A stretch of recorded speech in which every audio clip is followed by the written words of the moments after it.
जय बद्री विशाल। मैं अभिनेत्री उर्मिला सनावर माननीय पुष्कर सिंह धामी जी, मुख्यमंत्री जी का दिल की गहराइयों से धन्यवाद अदा करना चाहती हूँ, जिसने अंकिता भंडारी हत्याकांड की जो सीबीआई जांच के लिए ऑर्डर दे दिए हैं, क्योंकि जनता की, समस्त जनता की यही पुकार थी। और ये पुकार तब शुरू हुई जब कहीं ना कहीं हमने ये आवाज उठाई, जब हमारे पास एक साक्ष्य आया।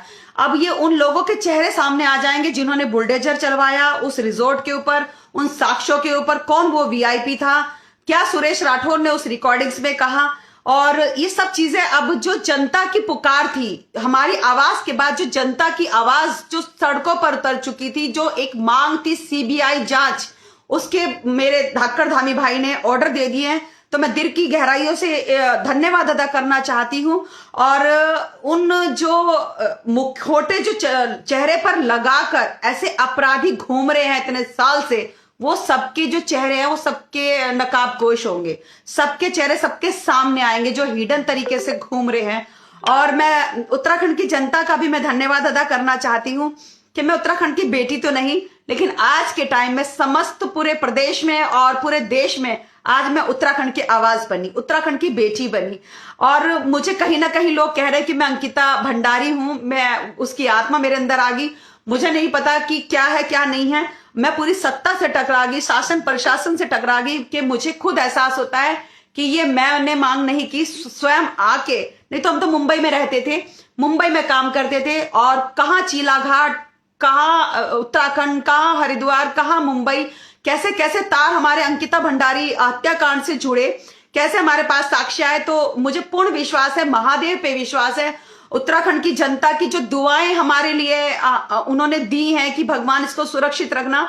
और मैं अभी भी ईश्वर महादेव से यही करती हूँ कि मैं जो कल मैंने एसआईटी जांच में पूर्ण सहयोग किया, और हमें कल पूरा एहसास हो गया था कि माननीय मुख्यमंत्री ये पुष्कर धामी जी, इसकी जो एसआईटी जांच की जो रिपोर्ट जाएगी, इसके बाद वो सीबीआई जांच करेंगे। उनके माँ बाप की भी यही मांग थी। और क्योंकि ये जो जांच है इतने घंटों चली, इतनी बारीकी से चली कि खाली एक रिकॉर्डिंग के आधार पर वो सीबीआई जांच नहीं कर सकते थे, लेकिन बहुत सारी चीजें जब उन्होंने बातों में से बातें पूछी निकाल निकाल के, तो कहीं ना कहीं उन्हें ऐसा लगा कि कोई एक ऐसा अपराधी है जो बच रहा है। क्यों उस रात बुलडोजर चलवाया आरती गौड़ ने, क्यों सारी चीजें, कहीं ना कहीं उन्होंने सुरेश राठौर की जो 48 मिनट की पूरी रिकॉर्डिंग भी सुनी है, तो उसमें उनको लगा कि सुरेश राठौर भी शायद कहीं ना कहीं सच्चाई बोल रहा है कि कोई वीआईपी तो था उस रात जो अंकिता भंडारी हत्याकांड में शामिल था। तो बस मैं यही कहना चाहती हूँ, सभी जो उत्तराखंड की जनता है, ये हमारी आवाज के साथ उत्तराखंड की जनता की आवाज बनी।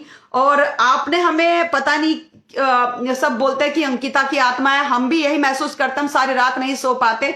शायद आज हम बहुत चैन की नींद सोएंगे और हमें ये होगा कि ये जो आंदोलन इतने दिन से चल रहा था, उस पे आज मेरे भाई धाकड़ धामी ने मोहर लगा दी, सीबीआई जांच होगी। और मैं सीबीआई जांच में भी मैं पूर्ण सहयोग करूंगी। जो भी मेरे से ऑफिसर्स वगैरह क्वेश्चन आंसर पूछेंगे, जितना मुझे पता है मैं पूर्ण तरीके से उनका सहयोग करूंगी। जैसे मैंने कल एसआईटी जांच में कई घंटे करी, कल भी की और परसों देहरादून भी की, और कल हमने हरिद्वार की। जय बद्री विशाल।